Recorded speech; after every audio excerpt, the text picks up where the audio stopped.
No. Live. Good morning. This is a meeting of the House Criminal Law Subcommittee. We have 4 bills on tap today. Senate Bill 78, Senate Bill 86, Senate Bill 270, and Senate Bill 690. Just for people's own planning, we are going to take the 2 Waldstreicher bills first. They deal with EMS, ketamine administration, and indecent exposure. Then we're going to bring on the Department of Labor folks to talk about Senate Bill 86, and we'll close with a conversation on Senate Bill 690, which is Senator Sidnor's bill dealing with the Public Information Act and body cams.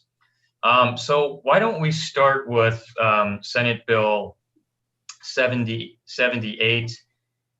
This is a bill that came over from Senator Waldstreicher.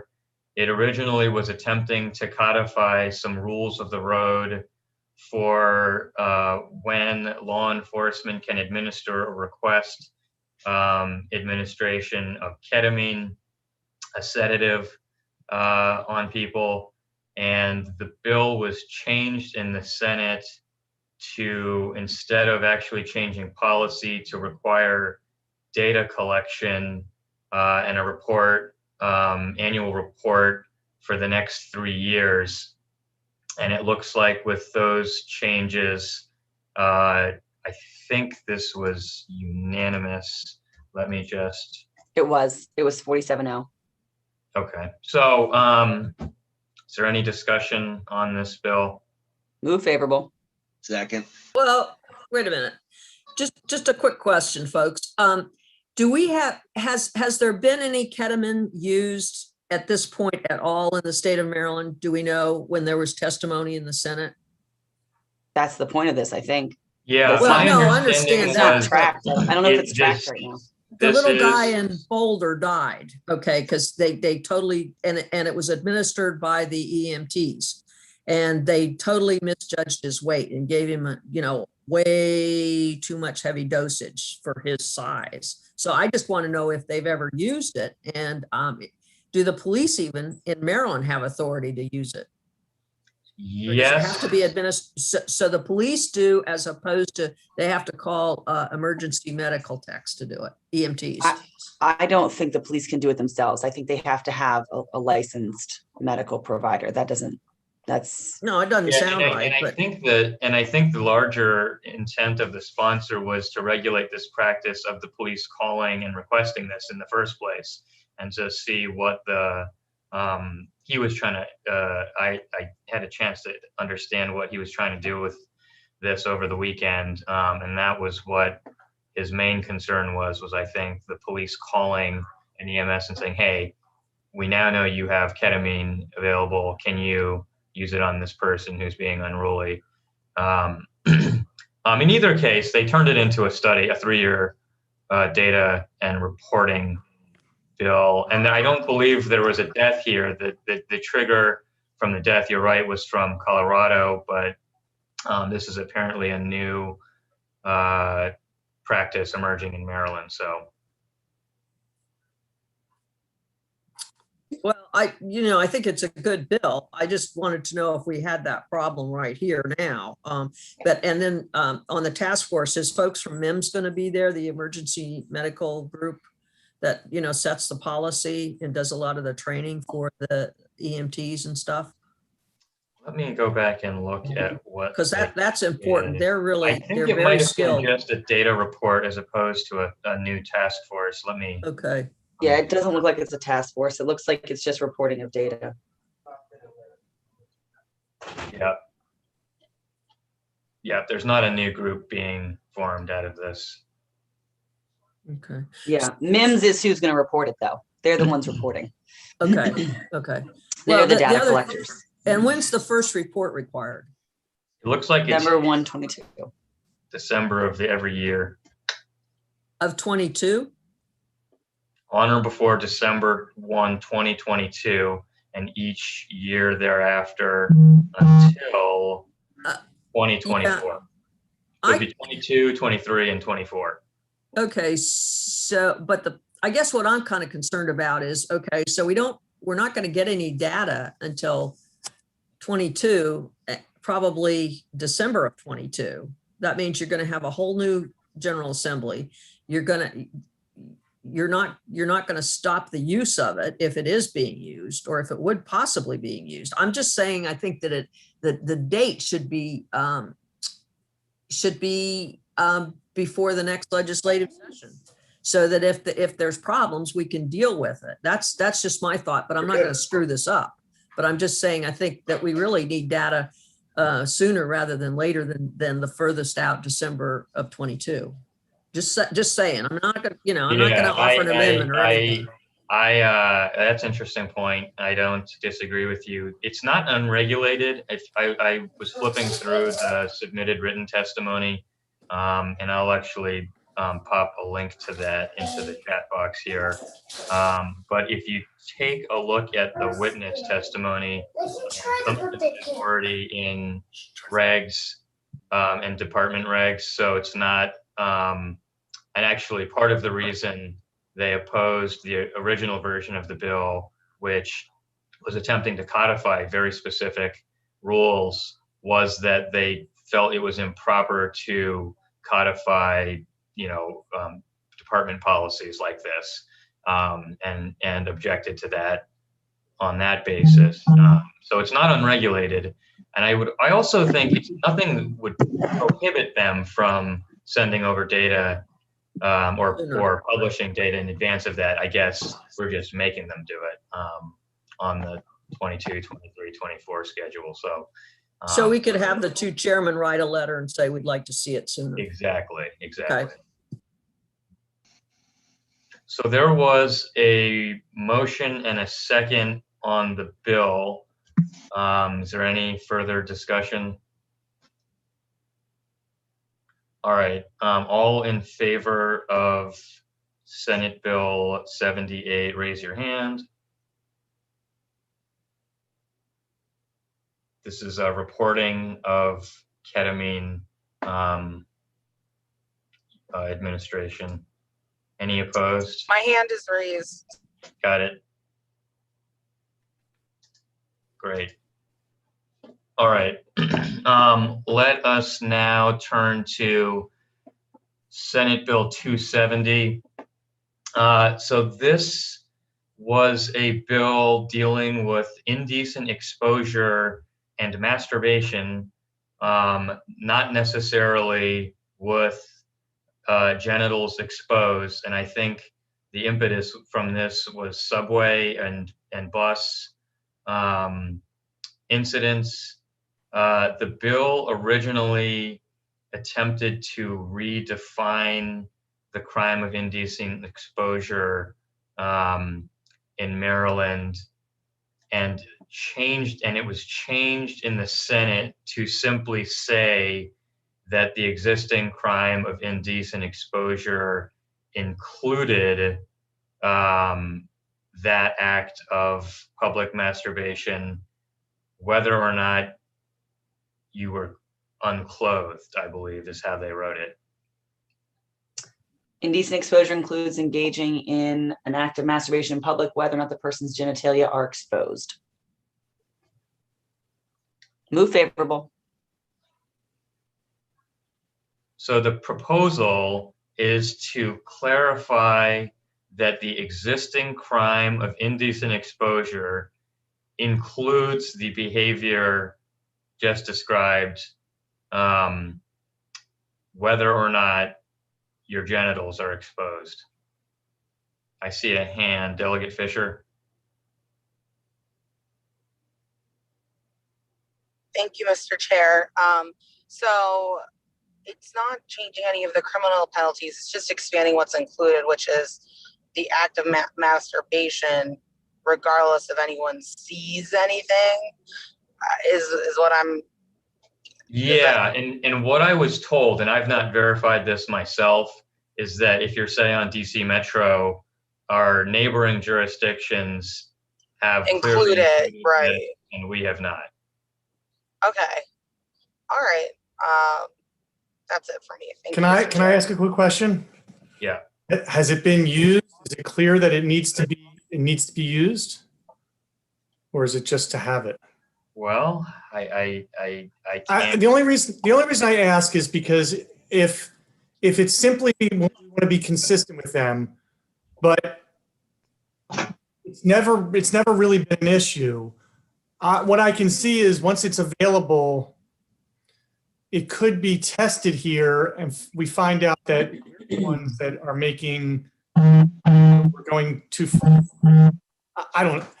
We I can have a see- letter from WMATA in the file, and this is who is this? Well, anyway, there's a letter from WMATA that was submitted as testimony for the original version of the bill that had claimed their ability to cause an arrest for this behavior on the Maryland side of the tracks was not possible, but Right. in Virginia and DC it was.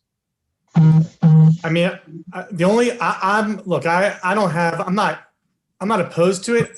I just am concerned that I can see using this to harass somebody who clearly does not deserve to be prosecuted. It says in the WMATA letter, it says that they can give you a detailed account of a rider who was extremely traumatized by this situation riding the red line between Silver Spring and Glenmont. And while this occurrence is fortunately uncommon, many of the passengers felt that this type of lewd act was a crime or should be a crime. So it definitely happened in Maryland. Right. Well, so should it be a crime? Yes, it should be a crime. Really, They felt if we're on it there with should our be. kids. If we're on there with our kids sitting next to somebody and some guy's reaching down his pants playing with himself, there's got to be a line somewhere. I know if somebody's reaching down their pants and playing with themselves next to my kids, that should not be. I'm sorry, that should not be a crime. That's different than what we described. We described masturbation in a public place. So that's the problem here, Lauren, is that I think that we're creating gray lines here, and I just don't think that's a crime. I think it's a big difference. I think it's a huge difference. Mr. Chair, can I ask a question? Yes. So I think, like, I understand all the delegates' points. I guess what I think is, I think why our law was different from the beginning is, like, I agree. I don't like, that someone masturbating on the metro or anywhere is like crazy to me and weird, and I don't even know what to say. But what I will say is, like, people put their hands in their clothes to adjust themselves to do a lot of things, like in court, like who's like, I'm just asking technically, like on testimony, right? It's really easy to be like, this guy was doing this and there was 5 people witnessing it and it was just gross and crazy, and like you have testimony, right? But like a slight touching of yourself or anything, or adjusting yourself, like do you know what I mean? Like, what is the testimony going to really be like that the judge is going to is going to know for sure that you were, yes, in fact, masturbating? Do you know what I mean? And not to be technical and weird about it, but I think like that's like really strange. Like I'm just going on the legal. I'm just following Cardin's thought, Lauren. I see your face. It's not that I don't agree with you, Delegate Erican. It's just like, is more the technicality. Like if I'm on a metro, I'm a woman, right? And like my bra is uncomfortable and I reach in my shirt and I adjust my bra and someone doesn't like me and they say I was masturbating, I was touching a private part under my clothes, like what is the judge going to say? I think it's really rare, but I think on like the brainiac legalese attorney part, like you do have to discuss the matter at least. You know what I'm saying? Yeah, I hear you. I mean, I appreciate the discussion. I'll just say, this is the sort of stuff that goes to charging discretion, the fact finder, what type of, were there eyewitnesses? Did someone video, right? This is the sort of normal course of a case, I would think. Right, a judge could just say no. I understand the point. This was if somebody just charged, the judge can find them not guilty, but. Right, that's what I mean. It was unanimous in the Senate, and it aligns us with our partner jurisdictions on the metro system. Dan's having issues. He might have a question if you want to try and recognize him real quick. Delegate McComas has her hand up. Yeah.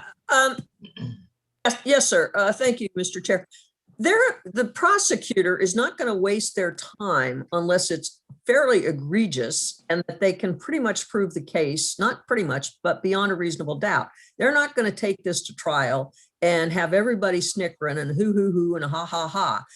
They're just not going to do it. And the point is that the person probably is someone that has been doing it a number of times. And I read the article in the Washington Post where the woman said the guy kept staring at her and he was masturbating.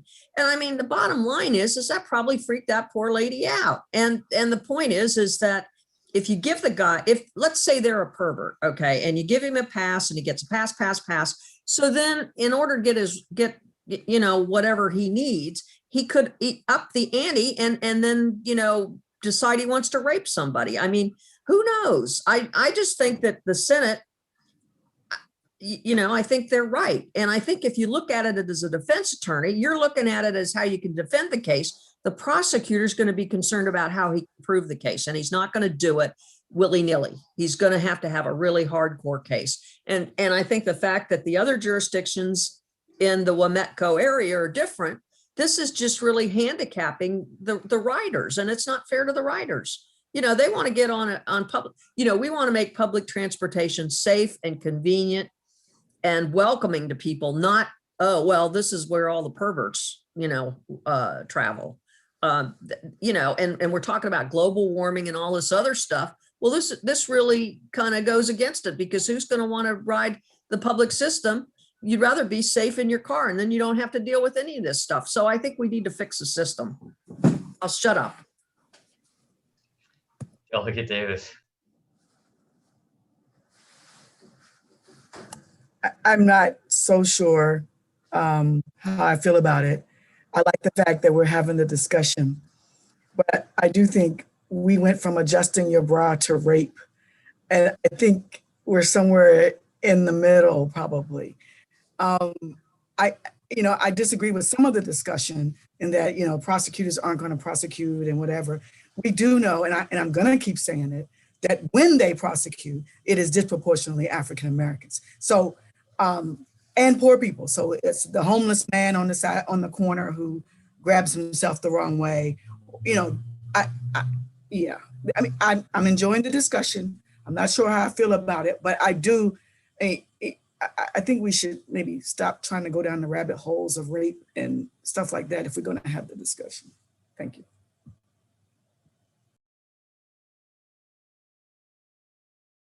Delegate Hurricane. I don't think Sue's that far off, because those kind of behaviors tend to escalate.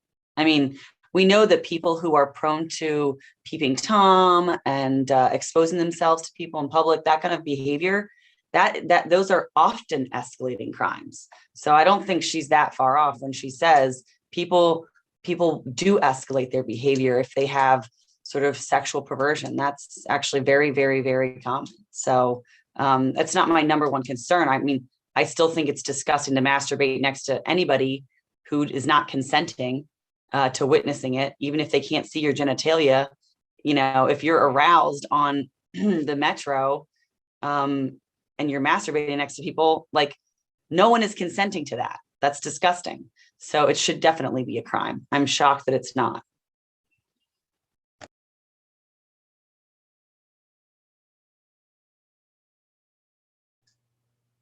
Delegate McComas. This is just kind of in response to Delegate Davis's concern. Let's say the person is homeless and they're adjusting their clothes, or let's say because they've not been able to wash them for a good while, they got cooties or whatever, or their skin's dry, whatever. The point is that, okay, the police pick you up. Maybe they don't arrest you, but they know that, okay, they learn that you're homeless, that you have your clothes are kind of unkempt. They can get them to a shelter, or they can get them some resources. So they're not going to want to just plug them into the system for the hell of it. And I think to say that, you know, we don't have any data as to how many Black homeless people have been picked up versus homeless vets versus, I mean, you know, so I know that you look at everything through a racial lens, but I think you have to kind of say that it could be the Black grandmother that's on the bus that's witnessing this and kind of like, holy cow. I mean, or with her grandkids. I mean, we don't know who's on the public transportation. Delegate Grammer. Be Thank subjected you, to that. Mr. Chair. So I just wanted to say, you know, when I initially read this bill, I did find a little bit of oddity in the fact that I think when we think about indecent exposure, we think about some weird guy steps into a public space and takes his genitalia out. I think so that part strikes me as a little bit odd, but I think, you know, as we think about this bill, here's what we should think about it as. Does masturbating under your clothes constitute indecent exposure? And I think for most people, that would probably be at least the equivalent of, you know, exposing yourself in a way that's indecent. And that's just how I'm thinking about this.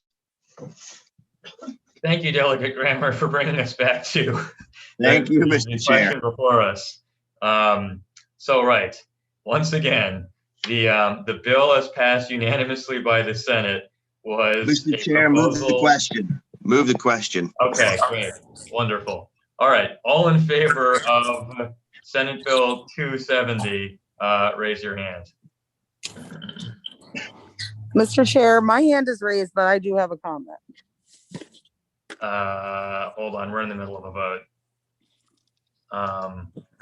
All right, are there any opposed? Wonderful. All right, Delegate Fisher. Yeah, I just wanted to, I'll be on camera in a second. I've finally parked, but I just want to say a comment. I don't think when we have these debates, we should assume that people look through everything through a racial lens or any lens. People are bringing their legal concerns to the table and what their concerns are in the representing of their community, because I don't take that assumption to anyone else. And I just think that comment was unnecessary. And I wanted to say that publicly. Thank you. Thank you, Delegate Fisher. Yeah, we don't need to characterize people's motives and perspectives. All right, Delegate Erican. I think when Delegate Davis mentioned her comment, she said that she needed to look at this from this perspective. I think she was insinuating a racial perspective. She says that quite often, which is great. It's fine. What we want to hear, but it's well, look.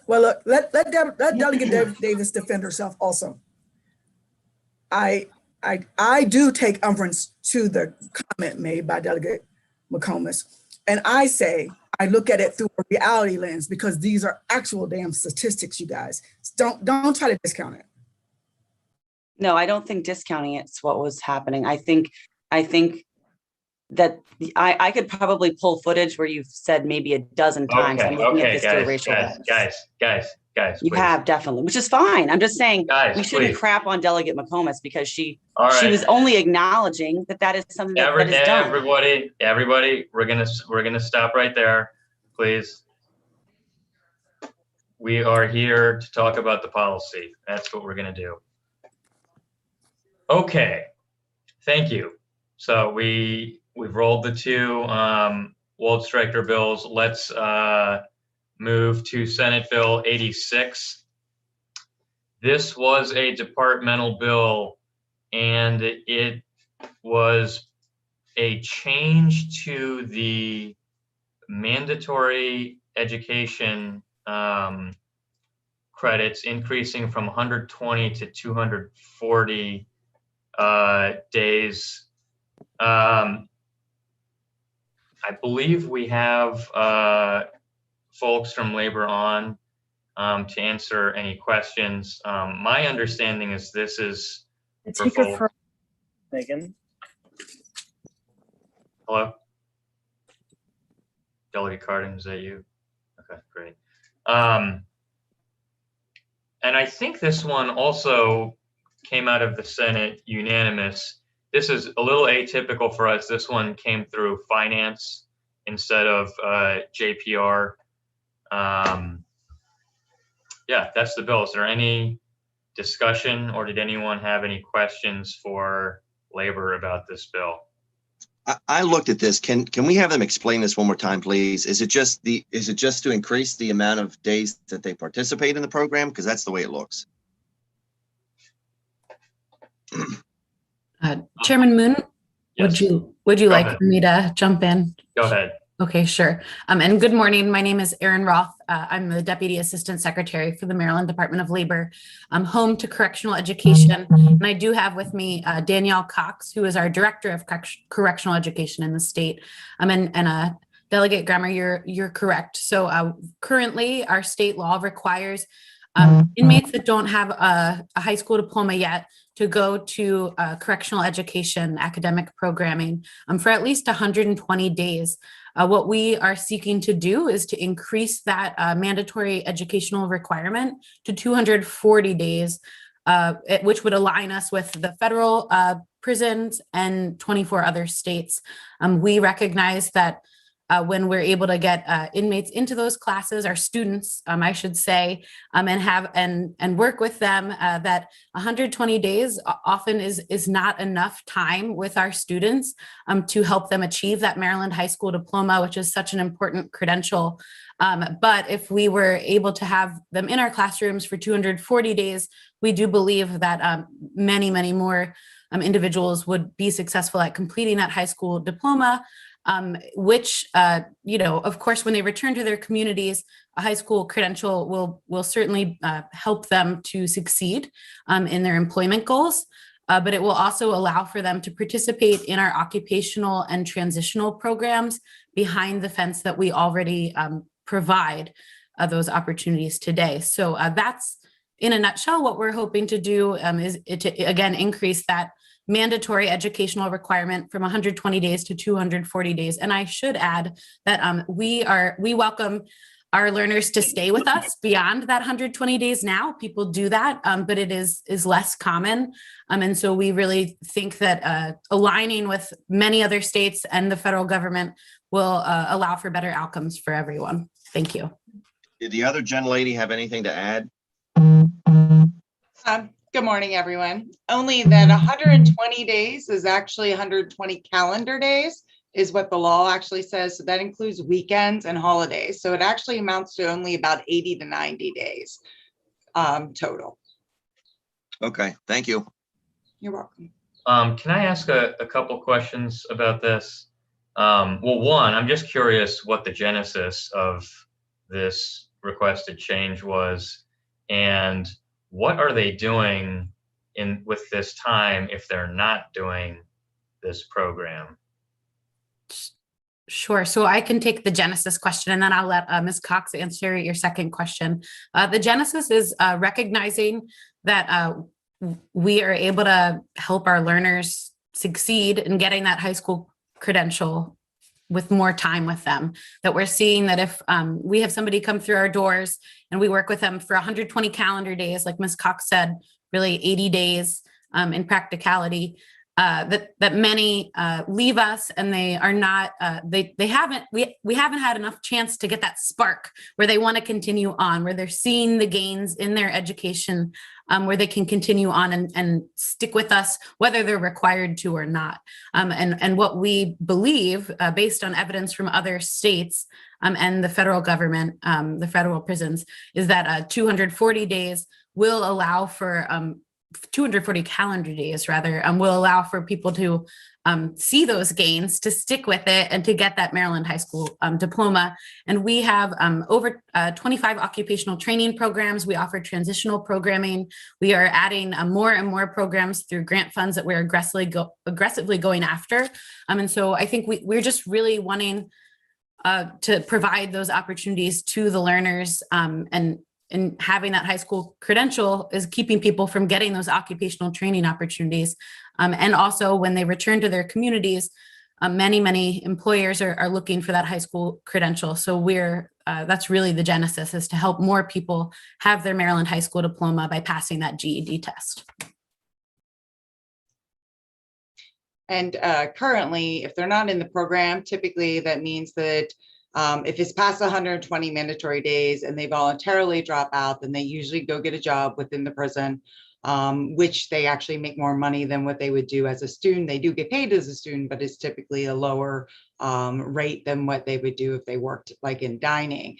What we see is a lot of our guys who are coming in at the lowest level, such as literacy or basic ed, 120 days is just not enough to get them into that GED level. So they get frustrated, disappointed, and then they drop out voluntarily. But those who do stay in or come in at higher levels and get into that GED, once that 120 days leaves, they've seen that they have made progress. They see that they're at that GED level and that they are that close to getting it. And if they do get their GED, they actually have more opportunities within the prison to go get a higher paying job working for Maryland Correctional Enterprises. Delegate McComas. Thank you, Mr. Chair. Just briefly, so basically they'd be working on the GED and they wouldn't be doing any work in the system until they got their GED. Where I'm coming from is the issue of DIM credits. In other words, they're not going to be getting DIM credits working. They'd be getting their DIM credits because they're going longer through educational. So they're not losing DIM credits, but they're not getting DIM credits because they're expanding the education, because they can't do any work until they've done the 240 credit hours, right? Correct. Yes. And they get 10 Okay. days diminution credits for every 30 days they are in school right now. Okay. All But right. this is their job as well. Right, So that's okay. just one piece to keep in mind. Okay. Yeah, because we have the other thing of, the truth in sentencing, and, people say, oh, they get 5 years or 10 years, and they stack all these great DIM credits and they're in good shape. So. And if you haven't had the opportunity to come to a correctional education classroom or a graduation, I do just want to publicly invite anyone that's interested to follow up with us to get that experience. It's one of the highlights of my months and years. Okay. Thank you. And just to add, those who do get their GED, we have our occupational programming that they can then go into afterwards. We have 25 different occupational programs, and they have to have their GED to go in that. So we really try to make sure that they try to stay in. And if we can get those 240 days, that will ensure that more of them will stay in and can go get those occupational licenses and certifications. And do you, as they're going through the 240 hours, kind of give them little things as, okay, these are the different programs, and talk to folks that are in the program, so to get them kind of jazzed up to go forward? Absolutely. We have a career pathways program. So our occupational teachers and even employers come in and speak to our academic students. They take the ONET survey to see where they might be interested in going. Often, if we can, depending on security level, if there's a program that they're interested in a different facility and we can get them moved to that, we do try to do that. So we try to make sure to get them into a program that best fits their wants and needs. Thank you. You're welcome. Delegate Davis. Thank you, ladies, for your presentation. You've mentioned a couple of times that they make less money while they're in school. Can you compare tell me how much they make while they're in school as compared to what they would make if they worked in the prison? Right now, they make approximately 99 cents to $1.15, depending on how long they've been in school, what level they're at. That's a day? Yes, that's per day. If they are working in, say, dining, they can make, I believe it's more like $1.30 to $1.50, depending on how long they've been in there and what their job is. And then MCE makes even higher than that. It's $1.50 to about $2. Okay, one other concern, I think it's a good idea. I was concerned about maybe they're missing out on other programs because we're forcing them to do more education. Is that the case at all? No, they actually are able to take part in our transitional programming at the same time. So yes, they have many opportunities while they're in education to take advantage of any of those programming. And lastly, I would assume that they're all different levels of intelligence or ability to complete the program. How do you deal with that? When they come in, we actually have them take a test. It's called the Test of Adult Basic Education, the TABE test, which actually tells us what level that they place at, whether it's literacy, which is our lowest level, up to GED, and there's four levels in between. They do take periodic tests when they are ready to see if they're ready to test out of that level. They get a certificate for every level that they pass, which they really enjoy taking to court to be able to show the judge that they are working towards getting their GED. That is a certificate we actually give them here at Labor has the Labor logo on it. And then once, of course, they pass their GED, they're able to get into the occupational programming classes. I'm familiar with the regular GED program, and I know that you can get credit for life experiences and stuff. Are they able to get that also? No, not that I know of. Okay, thank you. You're welcome. You may be referencing the National External Diploma Program, NADP, which is the second pathway to a Maryland high school diploma. The more commonly known one is the GED, but we do stick with the GED in the correctional education setting. All right, thank you. Delegate Jones. Hi, thank you, Mr. Chair. Good morning. I'm just wondering if you can just outline for me, what are the challenges or barriers that typically cause a person to not complete the full 120 days as it currently stands, and how you think that increasing it to a mandatory 240 would alleviate having those same barriers or challenges? I'll go ahead and take that. Typically, if our guys who are typically under the age of 21, a lot of times it's a disciplinary. They just don't want to be at school that time. So we have a lot of different social emotional issues that we are working through with at all ages that can be a barrier. Home issues can also be a barrier, but we also try to, if we have a student who is constantly not coming to class or even decides and says they are going to be dropping out, we try to talk to them to find that root cause. It's not typically, I just don't want to go to school. There's usually a root cause there. Work with case management and to see if we can figure out what that is to get them to stay. But often it's just not that time. And a lot of times they will drop out at that 120 and come back. We always keep track of them. So in like a month or two, we touch back. Are you ready now? Can we get you back in? And they do, some of them, but there are some that we do lose, unfortunately, or that they drop out and then they are released before they can actually come back into school. So there's a variety of reasons why a lot of them drop out, but we do our best to try to work with them to work in those barriers that they have. Delegate Davis? No, okay. Okay, well, I hadn't planned anything on this one, guys, so you tell me. I'm fine with it. Move favorable. Second. All right, any further discussion before we call this one? All right, all in favor, raise your hand. Any opposed? All right, great. Thank you to the DOL folks. All right, we are turning to the last bill in the docket, Senate Bill 690.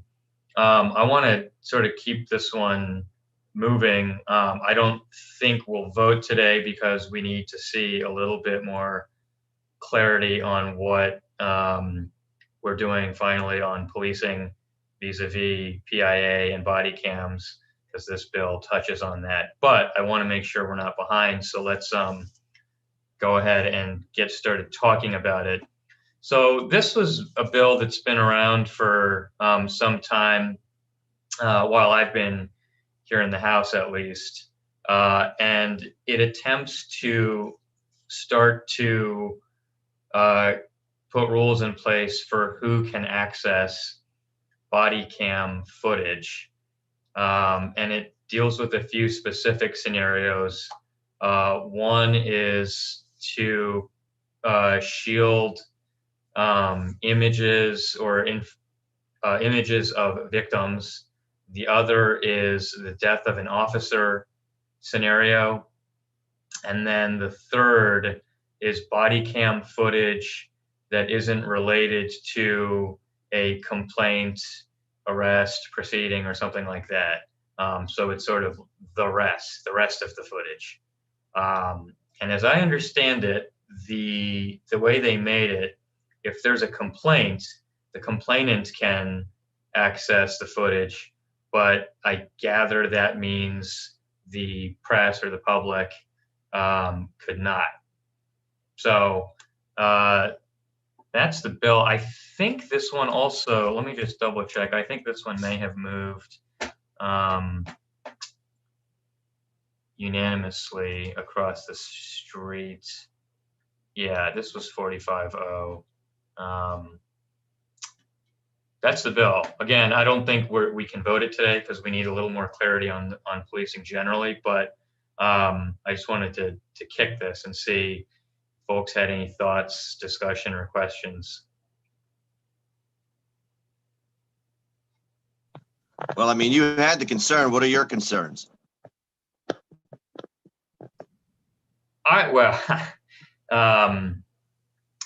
My historical concern on this is the denial versus the redaction of footage, which, you know, traditionally it's been a question about how labor intensive it is to redact body cam footage. But at least with the main vendors used in this, the Axon or whoever, it's that part of it is there's someone does need to do something, but they're you know, it's being done now, and the software that comes through the vendors is able to do it fairly easily from what I understand. But again, you know, there's sort of a broader policy question about whether a member of the public ought to be able to get body cam footage that includes what's going on with victims in it. You know, can it include their imagery? Can the public get that footage at all? And then there's the death of the officer clause, which is in there. You know, whether the public can get access to that. And then the broader question that prong about the rest of the footage that's not related to a complaint or proceeding, whether someone uninvolved in those cases ought to be able to get that information.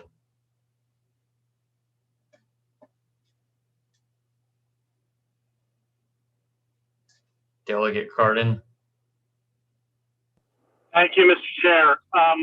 So two comments on what you just said. The first is that really relates to whether we want to allow for there to be press events on body cams in advance of, I guess, any kind of prosecution or other legal proceedings. And is it a policy decision? The other thing I would bring up is I would think that cost is going to become an issue when we talk about access to different things through these vendors. I would imagine that there's going to be huge cost increases, which are not being discussed right now, in order to provide specific types of information with faces blurred out or with certain parts redacted and other things. It's just man hours are probably going to be part of that. So just to think about those two things. Yeah, and I've got it up on the screen now. And I will say, you know, I've learned a lot about body cam technology and contracts in the last year. And so, you know, like any product now, there's been market the market has been taken over in our state by maybe just a handful of vendors, but Axon has a large share.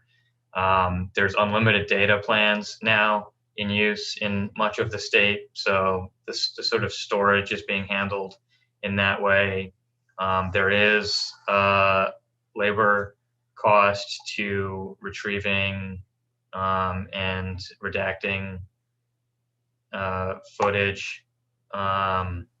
So yeah, I think, but the original rules, just to remind everyone, I think back in 2015, all we did was have the Police Standards and Training Commission come up with model body cam policies for the local departments to adopt. And then we said it wasn't a wiretap two-party consent violation to have body cams in use.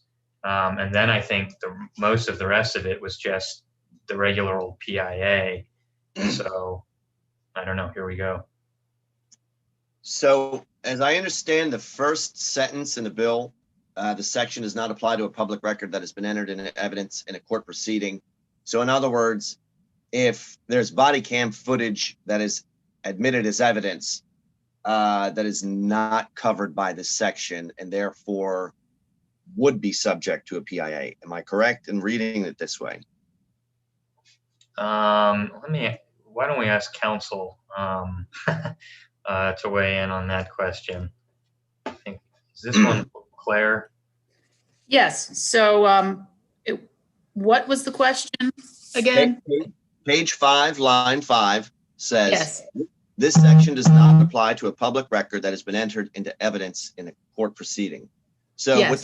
what this bill does is essentially states the parts of body cam footage that may not be subject to a PIA. And am I correct in my understanding that that sentence says if there's body cam footage that is admitted as evidence into a court proceeding, it is not covered or governed by this law and is therefore subject to a PIA request? Am I correct in reading that? Yeah, I would think that if body camera footage has been entered as evidence in a court case, then that is automatically public record because all court records are available to the public unless in the rare situation where the judge has sealed the case for some very important reason. So you wouldn't even have to file a PIA request. You could just go to the court and get it, presumably. And that's standard, a standard procedure for, admissible evidence rules. Is that correct? Yes. Okay. Okay. Thank you. Mm-hmm. I'll also point out too that now that I'm looking at this, they are only denying that part of a recording. So I gather if it was an officer being killed, it's not like you're denying the whole incident. You're just going to clip the part that includes the death. Yes, the general principle at the beginning of the Public Information Act, and I don't have that cite off the top of my head, but in one of the introductory statutes in that whole subtitle, it says that this act shall be construed to further the production of records, to it shall be construed in favor of production. And so if a custodian can just redact part of a record to make it not objectionable, then that's what they're supposed to do whenever possible.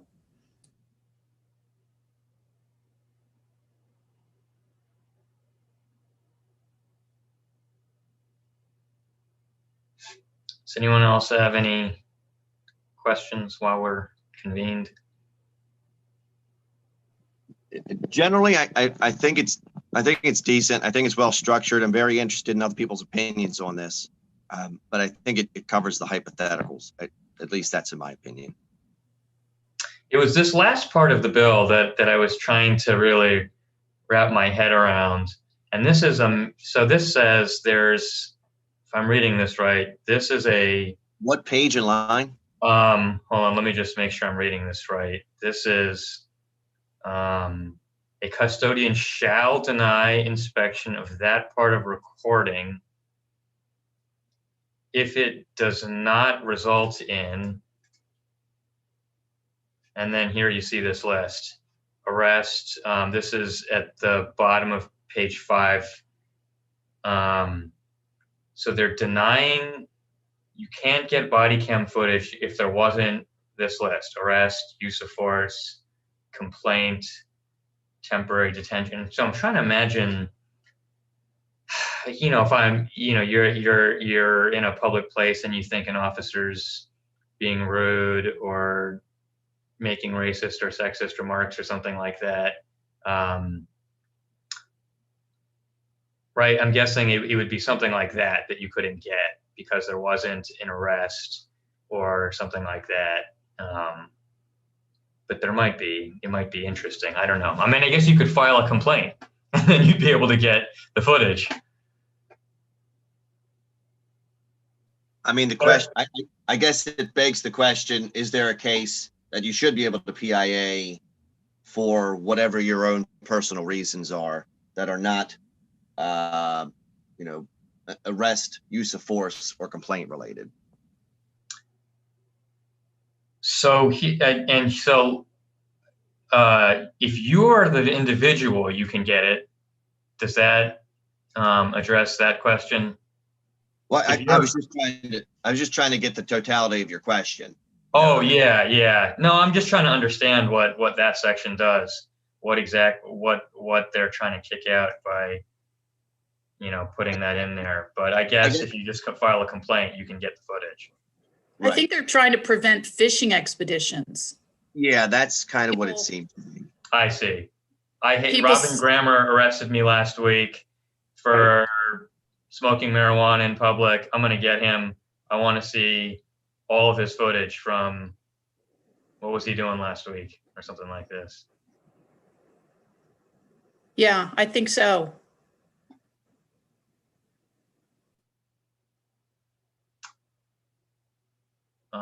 Okay. So, right, I guess the press couldn't get researchers couldn't get wide swaths of footage. Yeah, unless somebody has a problem with it, I'm fine with it. I think that's probably the cost containment mechanism. And like counsel said, that's going to be the rule that prevents a person from just asking for the totality of everyone's related footage. Yeah, let me see if there was any opposition this year to this one. Mr. Chair, I got to go, but I value very much the opinions of you and everybody else on this bill. Go ahead. The city of Havre de Grace came in unfavorable, but it was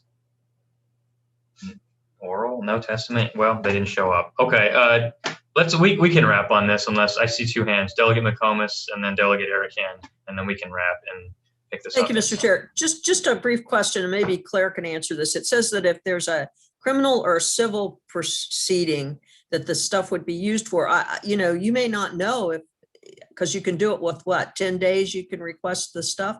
You wouldn't necessarily know if there was going to be a civil or a criminal proceeding or an indictment or, that's too quick. Now, obviously, if there's an arrest, but maybe there's an investigation and it's ongoing.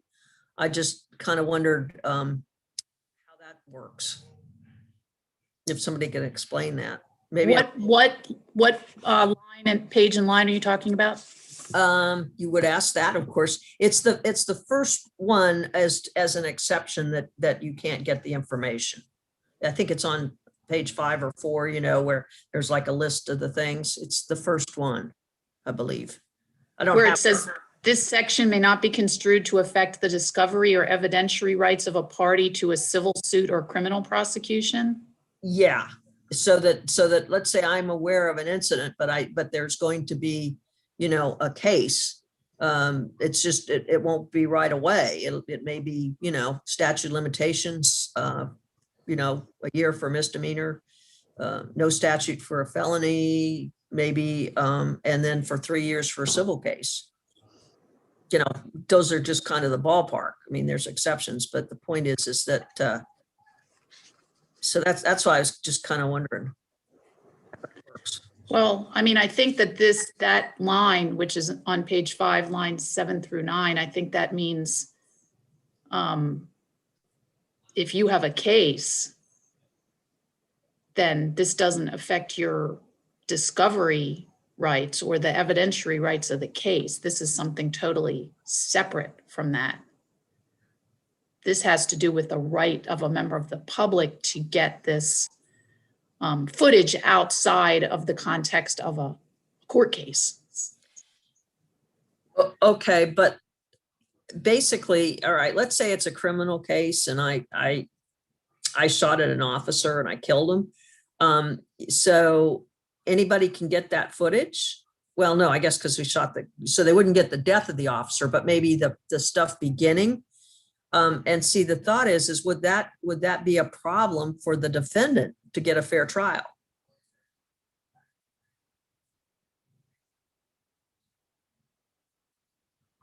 Delegate Eric Hand. I think they have enough leeway that if they believe charges potentially could be brought, they can simply deny. I don't think they're going to risk jeopardizing a potential case for that. I think they would just simply deny. They would just deny access.